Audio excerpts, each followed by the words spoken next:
Doctor ఆచార్య శశికాంత్ శర్మ గారి ద్వారా మాతా మాణికేశ్వరి ఆశ్రమం కరీంనగర్ వారి సహకారంతో కరీంనగర్లో డిసెంబర్ 22 ఆదివారం ఉదయం 8 గంటలకు వెన్నుపూస సమస్యలపై ఆరోగ్య శిబిరం నిర్వహించబడుతుంది. దీని రిజిస్ట్రేషన్ పూర్తిగా ఉచితం. నడుము నొప్పి, మెడ నొప్పి, డిస్క్ సమస్యలు, తలనొప్పి, గ్యాస్ట్రిక్ సమస్యలు, ఎసిడిటీ, సయాటికా, ఒక పక్క కాలు లాగడం, ఒక పక్క చేయి లాగడం, మోకాళ్ల నొప్పులు, యాంగ్జైటీ, ఆందోళన సమస్యలతో బాధపడుతున్న వారు తమ పేరు నమోదు చేయించుకోగలరు.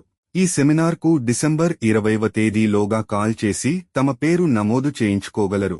సంప్రదించవలసిన నంబర్స్ 9949875037 మరియు 9246933354. గమనిక: కాల్ చేయాల్సిన సమయం ఉదయం 7 గంటల నుండి సాయంత్రం 7